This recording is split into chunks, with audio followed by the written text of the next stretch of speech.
Hoje eu quero falar com vocês com respeito da denúncia que o nosso Senhor Jesus fez com respeito aos fariseus.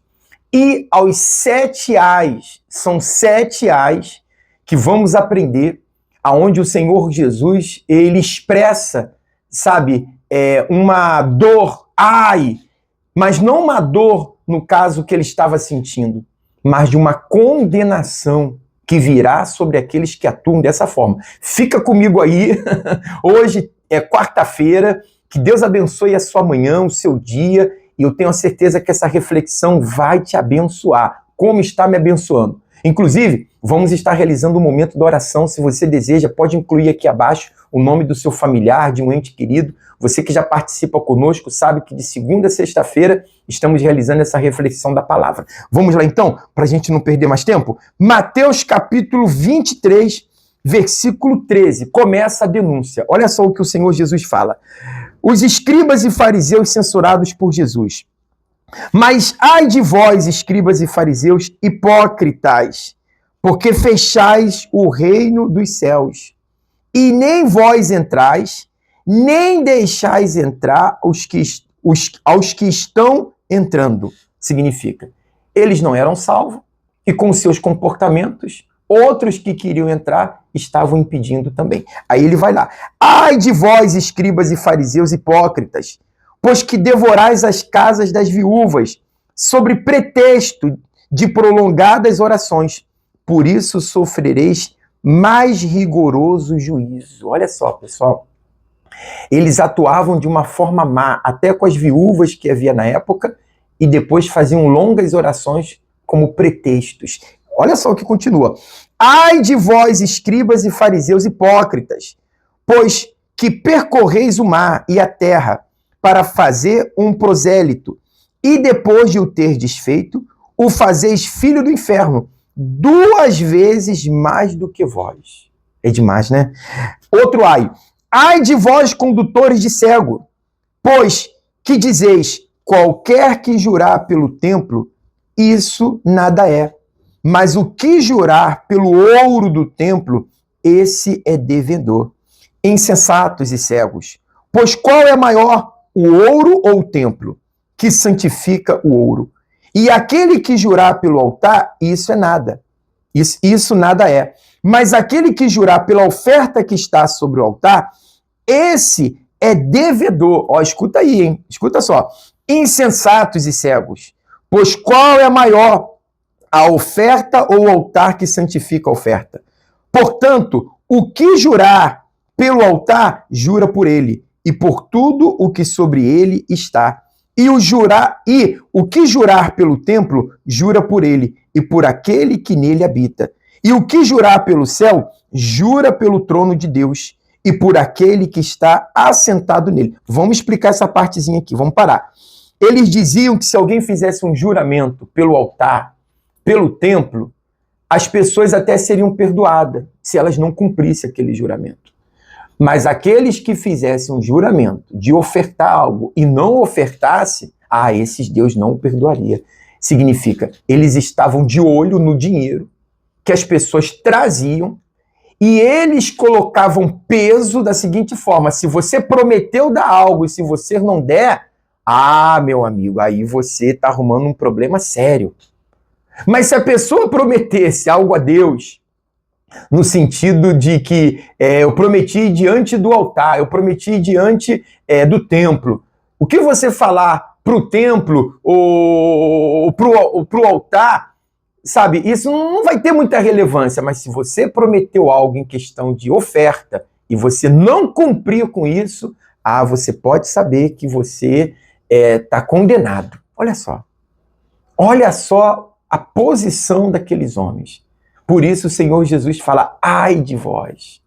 Vocês não sabem o que vão acontecer com vocês, que estão levando as pessoas ao erro. Elas têm mais temor para com a oferta do que o temor para com Deus. Pessoal, tem coisas que a gente vai ter que detalhar em outro momento, para explicar maior, mas o que eu quero dar a entender aqui, o que o Senhor Jesus chamou a atenção é o seguinte: nada que eu prometo a Deus é maior do que o próprio Deus. Então eu não posso sabe, pensar que a minha oferta é maior do que o próprio Deus, porque ele fala aqui, qual é o maior? O altar que santifica a oferta ou é a oferta? Então as pessoas, às vezes, elas consideram mais certas coisas, o dinheiro, porque eles ali estavam interessados no dinheiro das pessoas, do que as pessoas servirem a Deus. Elas juravam em contra do altar, não prometia nada, não faziam, sabe? Não serviam a Deus com as suas vidas. Mas se fizessem algo em contra de dar algo, que elas prometessem, dar um bezerro, dar uma vaca, um boi, e elas não fizessem, aí eles caíam em cima dizendo, lembra que você jurou? Olha, se você não cumprir com isso, você vai ver que tal coisa vai te acontecer. Então, pessoal, a gente tem que ter um cuidado especial muito grande, porque as pessoas, elas têm que saber que o seu maior temor tem que ser para com a palavra de Deus. Claro que você não vai ficar prometendo as coisas a Deus, sabe, e não fazendo, não cumprindo. Não se trata disso, pessoal, entenda bem as coisas. Mas o que eu quero deixar claro aqui é o seguinte, era a posição deles, mais preocupado com as coisas materiais do que as coisas espirituais. Então, vamos lá, vamos continuar aqui. Aí fala aqui, ó, ai de vós, escribas e fariseus hipócritas, porque dizimais a hortelã, o entro, o cominho, e desprezais o mais importante, a lei, o juízo, a misericórdia e a fé. Deveis, porém, fazer estas coisas e não omitir aquelas, condutores de cegos, que coais um mosquito e engolis um camelo. Olha só, eles falavam com respeito da importância do dízimo, do entro, do cominho, e eram coisas, digamos, insignificantes. Mas eles não falavam com respeito da fé, da misericórdia, da justiça, da vida que aquelas pessoas realmente deveriam de estar vivendo diante de Deus. Então, a advertência e a censura do nosso Senhor Jesus é porque ele viu que o povo estava sendo ensinado errado. E ele viu que aquelas pessoas que estavam sendo ensinadas errado é o que a gente leu aqui. Eram pessoas que queriam entrar no reino de Deus, mas estavam aprendendo tudo errado, e eles não entravam e nem deixavam os outros entrar. Então, a gente tem que se parar e analisar essas coisas. No 25 ele fala, outro ai, ó, ai de vós, escribas e fariseus hipócritas, pois que limpais o exterior do copo e do prato, mas o interior está cheio de rapina e de intemperança. Fariseu cego, limpa primeiro o interior do copo e do prato, para que também o exterior fique limpo. Então não adianta você estar com o seu coração sujo, você está com ressentimento, coisas dentro de você que te condena, mas por fora você querer mostrar um aspecto, sabe, de uma santidade, de uma pessoa muito religiosa, muito praticante das coisas de Deus, mas Deus sabe que dentro de você está tudo ruim. Vamos seguir. Fala aqui, ó. Ai de vós, outro ai, escribas e fariseus hipócritas, pois que sois semelhantes aos sepulcros caiados, que por fora realmente parecem formosos, mas interiormente estão cheios de ossos de mortos e de toda a imundícia. Assim também, vós exteriormente pareceis justos aos homens, mas interiormente está cheio de hipocrisia e de iniquidade. É a mesma coisa. É os fariseus. Versículo 29.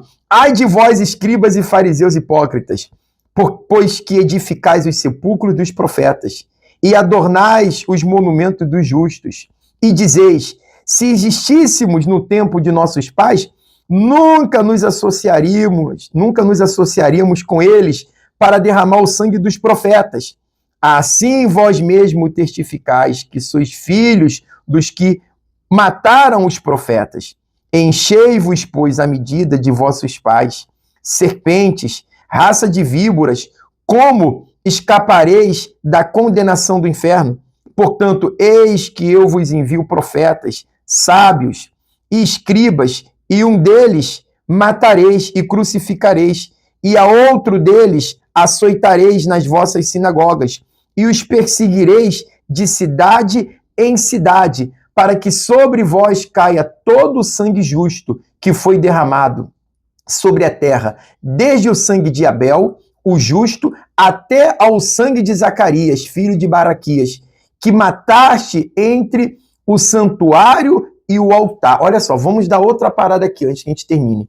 Eles falavam o seguinte: se nós estivéssemos vivos na época dos nossos pais, nunca permitiríamos que os nossos pais matassem os profetas. Jesus falou: como não? Se vocês querem me matar? Como que não? Se vocês mesmo vão perseguir. Jesus já estava dando aqui um pré-anúncio das coisas que estavam acontecendo, porque eles perseguiram a vários.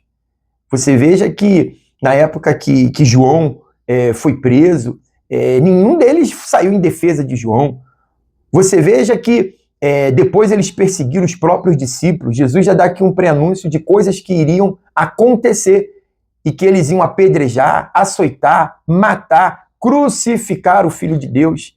Como que vocês não são culpados igual aos vossos pais? Vocês estão seguindo a mesma linha dos vossos pais e dizem para as pessoas que, não, se naquela época nós estivéssemos vivos, não permitiria que os nossos pais tivessem errado tanto. E Jesus aqui os chama a atenção dizendo: vocês estão fazendo o mesmo. Então, pessoal, nós temos que ter esse cuidado de não fazer o mesmo que já vimos outros fazerem de errado. Porque senão estamos sendo o quê? Fariseus.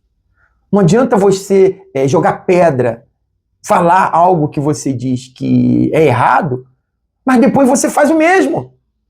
Do que adianta você identificar o erro e depois você faz o mesmo erro? Você aplica na sua vida a mesma história. É igual você falar para o seu filho assim: não fuma não, mas você vai lá e fuma. Não bebe não, aí você vai lá e bebe. É hipocrisia, fariseu. Você fala para não fazer, mas você faz. Então, infelizmente, tem muitas pessoas que têm uma conduta assim. Você lembra no vídeo anterior? Se você não viu, volta lá e dá uma vista e vê lá um pouquinho.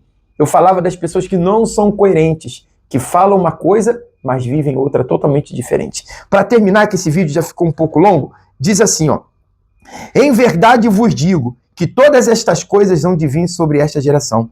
Jerusalém, Jerusalém, que matais os profetas e apedrejais os que te são enviados. Quantas vezes quis eu ajuntar os teus filhos, como a galinha ajunta os seus pintos debaixo das suas asas, e tu não quisestes. Eis que a vossa casa vos é deixada deserta, porque eu vos digo que desde agora não me vereis mais, até que digas: o bendito que vem em nome do Senhor. Aqui ele também já faz um pré-anúncio sobre a entrada dele triunfal que aconteceria em Jerusalém. Até aquele momento, Jesus fala: eu vou me ausentar e vocês só vão me ver novamente nesse momento.